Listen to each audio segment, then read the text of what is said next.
Welcome to Ancient Kingdoms 101.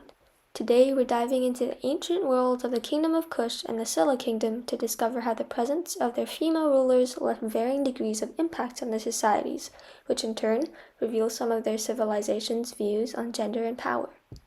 All throughout history, narratives tend to highlight the ruler's power in terms of military strength, territorial expansion, political influence, or even wealth. What's often left out is the analysis of how gender affects a ruler's ability to gain power, which sometimes can offer even more challenges based on society's views of such gender. And those are the real-world problems that we'll also explore throughout this video. So, what was the Kingdom of Kush? Located in the ancient region of northeastern Africa, or modern-day Egypt and Sudan, the Kingdom of Kush in Nubia could be found in the southern portion of the land beside the Nile River. It was referred to by the ancient Greeks as Ethiopia, translated to burnt face due to their tanned or dark skin colors, something we'd rightfully view today as a racial stereotype. The kingdom was formed in 1700 BCE, but unfortunately fell to a decline like most other ancient civilizations in history after 330 CE when the Romans took over Egypt. However, for this video, we will focus solely on the reign of Queen Amanirenas from 40 to 10 BCE, as she was a significant female ruler who played a formidable role in resisting Roman advances. The kingdom as a whole was known for its monuments and buildings, as well as its extensive trade routes with neighboring civilizations, such as Egypt, ancient Punt further east, and the Mediterranean. They were basically a rich mineral deposit filled with expensive ivory, iron, and gold resources. Their legacy can be traced to the modern-day Nubian people, who still celebrate their heritage and culture through traditions, dances, and art. The other culture that we'll take a look at in this video is the Silla Kingdom. Located in the southeastern portion of modern-day Korea, namely South Korea, it shared its mountainous geography with two of the other kingdoms during the Three Kingdoms period, from 57 BCE to 668 CE. They were called Goguryeo and Baekje. There was a small kingdom south of Silla called Gaya, but it didn't have enough political impact to be considered a part of the Three Kingdoms during that time. They were always in constant rivalries and formed ever-changing alliances, even with neighboring countries like Japan and China. For this ancient culture's female ruler, we'll be taking a look at Queen Seondeok, the 27th ruler of Silla, the first female Korean ruler, and the second ever female sovereign in the recorded history of East Asia, who reigned from 632 to 647 CE. This will also be the specific period we'll be focusing on. The Silla Kingdom was known for its advanced culture, temple architecture, Buddhist influence in religious aspects, and their arts. In the late 7th century CE, the kingdom managed to dominate all throughout Korea and formed a single state, the unified Silla Kingdom. To quickly sum it up, these two civilizations were vastly different from geographical aspects, desert versus mountainous climates, to cultural aspects, different architecture and religions to suit their different values. Though their similarities exist in the fact that they both engaged in a lot of warfare in order to expand territory. Now, who are these queens and how did they rise to power? Let's start with Queen Amanirenas. Born around 60 to 50 BCE, she would have been around the age of a teenager when she rose to power alongside her husband King Tereticus in 40 BCE, until his passing in a battle in 29 BCE, which meant that she would become the sole female leader, or Kandake, of the Kushites. This was often the case during that time, but Kush had a rather flexible ruling system compared to other rigid direct successions to the throne like the Silla Kingdom that we'll talk about in a few seconds. In fact, they allowed adoptions into the royal family in case the next heir was a minor or was quote-unquote unpopular. However, there is limited historical information on how exactly she ended up married to the king, but it is safe to assume that she had previously noble ties, if not already a part of the royal family, similar to Egyptian traditions. Next, let's introduce Queen Seondeok. She was born in 606 CE, the eldest out of 3 girls, and gained the throne after her father, King Junpyong, didn't have any male successors. According to the controversial historical text, though, the Hwarang-segi, the king originally was going to consider passing the role to the husband of one of her siblings, so Seondeok then had to plead her abilities to the king to allow her to rule. This historical viewpoint obviously wasn't accepted by much of the society because they didn't believe in female power, so many sources cite that the bone rank system, one where all privileges and obligations of an individual depended on their birth and bloodline, was the sole reason why she got to rule, not her leadership skills. So they either had to painstakingly restructure the entire social class system, which was similar to a caste system, or did what they eventually did, permit a queen to rule. So, how did these societies view women in leadership roles, and how did these views create some challenges for the two queens in power? For the Kushites, they surprisingly valued and respected the opinions of female rulers. Through inscriptions and archaeological evidence, we can see that they were celebrated and respected, not minimized nor hidden away from their culture. Many rulers came from matrilineal descent, which also shows that Kush allowed women to independently rule and make the best decisions in maintaining the stability of the kingdom.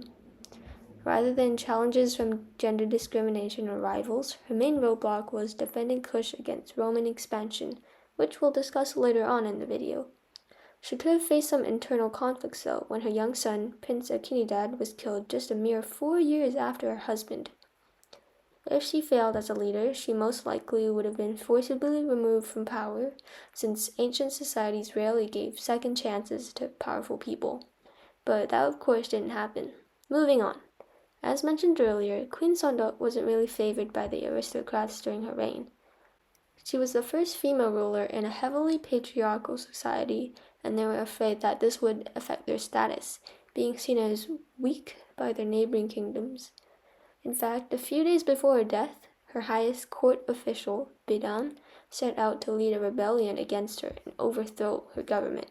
This failed and got suppressed in a really short time period of 2 weeks, but it was one of Queen Seondok's greatest challenges, as she lay defenseless in poor health from an unknown sickness. The common people of Silla, however, might have positively viewed her, since one of her first goals as queen was to create aid for the commoners in the countryside. So now, how do these views generally affect their reigns? We can see from this previous section that Kush and Silla had contrary views on females in power, and this probably greatly impacted how they made decisions about their respective kingdoms. Queen Amanirenas likely flourished with support from her people, while Queen Seondeok had to spend much more time establishing her authority over those who doubted her, limiting her attention from much more important agendas, such as expanding the kingdom's territory or engaging in state matters. Moreover, Queen Amanirenas had absolute power over her people as a kandake, and wasn't just a figurehead. And as for Queen Seondeok, even though she had real power, she had to share this authority with the aristocrats who didn't fully trust her, which you can assume was probably problematic. Anyhow, let's take a deeper dive into each of these queens to truly see their influence in each of their societies. So, as previously noted, in what ways did Queen Amanirenas lead and sustain the Kushite resistance against the Romans? It all began in 30 BCE, when the Roman Emperor Caesar Augustus took over Egypt and decided to continue conquering south to Kush. But Queen Amanirenas here was ready for their attack and willing to protect her kingdom against all odds. She led 30,000 soldiers to fight the Romans in Egypt alongside her son and won the battle. They even took over 3 Roman cities and destroyed many statues of Emperor Caesar. Fun fact, they took one of his bronze statues and placed his head at the foot of a temple, where the Kushites would constantly trample on it. This bold act provoked the Romans, which led to a series of battles known as the Meroitic War, which lasted 3 years. In one of these battles, she lost an eye, and her son as well, but still continued battling for her kingdom. Her direct engagement in battles set her apart from many rulers of other civilizations of her time. Many would have stayed in safety behind palace walls for fear of losing their power or even dying. She was seen as a brave female warrior queen who was highly intellectual and determined to protect Kush and its culture, people, and livelihood at all costs. Altogether, how did her leadership shape Kush's identity, whether politically or militarily? She is known to this day as the one-eyed African queen, which serves as a testament to her sacrifices, not as a sign of weakness. It's truly an inspiration for her people. Because of her and the Kushites' power, the Romans eventually stepped down and agreed to a peace treaty between the two civilizations. This was a key milestone in history because it halted the Romans' advances further south. Imagine if the present-day Southern Africa had also been under Roman rule. The world could be very different in terms of trade and language. Queen Amanirenas also didn't pay any tribute or resources to Rome for the peace treaty, which was very unusual because Rome often required these as part of their agreements to maintain their dominance across their empire. This further shows how her negotiating skills allowed Kush to last independently for another 4 centuries even after she died. Her fearless leadership and resistance not only defended Kush against Rome, but also secured her legacy as a symbol of strength and sacrifice, proving that female leaders can be equally capable. How is her legacy remembered? She is remembered through a Meroitic stela that is believed to be inscribed with the records of the war events that Amanirenas took part in. No direct translations are available, though, because there are too few ancient African texts to refer to. But you can see her legs at the top left of the stela. Her specific engraved tomb has yet to be found, but through the carvings on other tombs that depict other Kandakes, her role and image can be reflected upon, showing how her brave rule influenced the Kandakes after her reign. Now let's look at how that compares to Queen Seondeok's reign. First off, what was she aiming to do during her reign? Her main concern was the livelihood of the Silians, sending royal inspectors throughout the land to improve the age for the underprivileged. This included widows, orphans, the poor, and the elderly. This is quite different from what many rulers would have done, since their ultimate position usually depended on the support of aristocratic families, which had the power to influence society, since commoners didn't have any say in society's reforms, and their only role was to produce food and follow the nobles' orders. Perhaps this also contributed to the aristocrats' discontent with her, since to them it would feel like she didn't respect their ranks. Moreover, she was a strong advocate for educating people in the arts, as well as the sciences. She encouraged people to study abroad in their neighboring country, China, which strengthened foreign ties, and also built the Seondeok Astronomy Observatory to help farmers with their work. Seondeok also followed her father's religious beliefs in Buddhism, even studying to become a bhikkhuni, which is a nun, at some point in her life. The upper class believed that the monarch was an incarnation of Buddha, so obviously she directed the rebuilding of many Buddhist temples and pagodas. Why was Buddhism so significant for this culture? The Hwangryongsa Temple was one of the notable structures that motivated the Silla kingdom to conquer and defeat the other East Asian nations. It was believed to have powers to repel foreign invasions, including Goryeo and Baekje. It was also a place where Buddhist monks could welcome monks from China and India to exchange education further and strengthen foreign alliances as well. Buddhism helped her gain respect and authority by explaining that spiritual values, which were morals, wisdom, compassion, they were much more important than gender ideals. Now that we understand her values and goals, how then did she contribute to expanding Silla territory that eventually led to unification? Well, she strengthened the ties between the Silla kingdom and the Tang dynasty China, and this allowed the Tangs to provide military aid so that Silla could fight against the other 2 kingdoms of the Korean peninsula. However, there was a catch. She'd have to step down as queen and allow a Chinese prince to rule over Silla. But knowing what she already had to prove to become queen, Seondeok did not give in and instead diplomatically proved to the Chinese that she was a very much capable ruler. Eventually, they gave in and sent military assistance to fight against Goryeo and Baekje. Unfortunately, their attempts failed against the Goryeo armies, but it was a starting point for the Silians, because they persevered and fought with the Tangs until the mid-7th century CE, under the next ruler, which was when all 3 kingdoms were finally united under one rule. Evidently, Silla wasn't a dominating force during her reign, but it was her initiatives that laid a critical path for the hopeful future of Silla. Lastly, in what ways did her reign leave a lasting legacy in Korean heritage, and how is she remembered? Unlike the physical inscriptions or carvings that Queen Amanirenas had, Queen Seondeok is more symbolically remembered through architecture like the Hwangryongsa Temple, the Seondeok Observatory, and the Samguk-sagi or Samguk-gisa historical texts. They're associated with her contributions to encouraging her people to educate themselves with religion and science and arts, as well as proving her competence, even as a female.